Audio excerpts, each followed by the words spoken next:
Hello, welcome to Tech Talk Tuesday. I'm Tina Ham, Information Technologies Training Coordinator. And with me today on this episode of Tech Talk is Amanda Moses. And she is with the support services, but she is the knowledge manager now. I know she's like me. We absolutely love what we do. Amanda, would you like to introduce yourself a little bit? Sure. Good morning. Again, I'm Amanda Moses. I've been working at the college now for over 12 years. So I've been here a long time, worked first at the service desk, then service desk team lead, and now I'm the IT knowledge manager.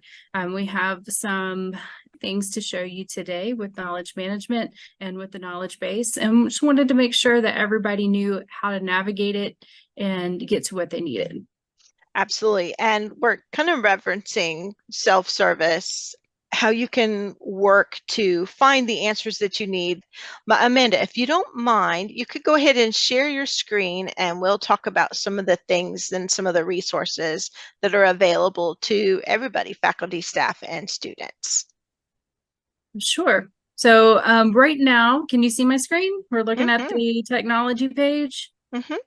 Okay, great. So if you haven't heard of the help page yet, help.cfc.edu is your place to go. So you can get to the knowledge base from here. You could also submit your own ticket, chat with the service desk, and all these other resources that you see laid out here. And then, of course, our knowledge base is going to be every time somebody asks a question, we document it in our knowledge base. If more than one person asks the same question, then we actually publish it to the knowledge base so that people can see the answer. If multiple people are asking, we want to show that information. Now, so you can get to the knowledge base by going to this page and clicking search knowledge bases, or you can, from the help page, just click search knowledge base, or you could even use the direct link, which is go.cfc.edu/knowledge base. All of those things will take you to the same location. You can see we have lots of knowledge bases available. Which ones that you see will depend on your role here at the college. If you go to the knowledge base and you only see public, that means you're not logged in. So there are a lot of good articles that are available in public without being logged in, but most of them have to do with login access or MFA or something like that. This is different than what we had before in the previous system. It's based on your role so that you can see the content that is relative to you. And then, of And course, scrolling down further on the page, it talks about the most viewed articles and most useful articles. With the beginning of the school year, have you noticed any trends on any particular article that has been more helpful or used most often? so at this particular time, there's been a spike in the number of compromised accounts. So we've actually had a few new articles that have been created out of that. There were some that were already existing. For example, the how to report phishing is already listed down here, and that's already listed as a featured article. But we also Phishing and compromised accounts happen when someone has gotten access to a different person's account due to, like, maybe an email was sent, or they just answered a scam email, then included their username and password, or maybe they clicked a link or whatever, and that gave I love to use the term bad actors. It gave the bad actors their information, and then IT has to go in and try to mitigate the damages that have been caused by that um, wrong account. So yeah, so one of the new articles that was created out of all that is creating a secure, memorable password. So this article gives tips on how to keep your password secure, and even includes steps for how not to be fooled so you don't fall for phishing emails and phishing scams, and tips on how to make it memorable as well. and then, of course, if IT reaches out via an email, they will provide the information. They're never going to ask you to click a link and update their password, because service desk doesn't need your password. So a lot of people might have seen a prompt to update your password because of the compromised accounts. And so that actually is explained in this article. Was it at the bottom? Yes.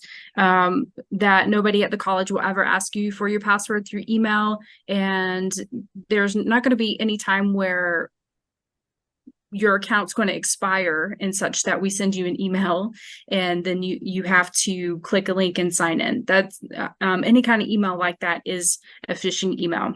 And so we have details about that in this article, the phishing email article, and a few other articles out there. I'll explain more on that. So to answer your question, those are some of the articles that have come up recently and that have been coming up a lot. Now, over the last year, some of our most popular articles have to deal around MFA and password resets. So probably this article is the one that we send out the most, other than how to reset your password. This one about adding or changing your multi-factor authentication methods and your self-service password reset methods. This article will tell you how to add or change methods. And let's see, what is it?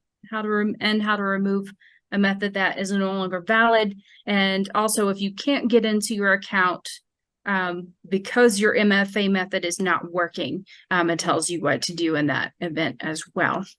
I'd like to also point out, because I don't know if a lot of people realize this, but a lot of people do use My Portal, and this is available from My Portal, or if you click the service catalog, that will take you to that other page where it has all three.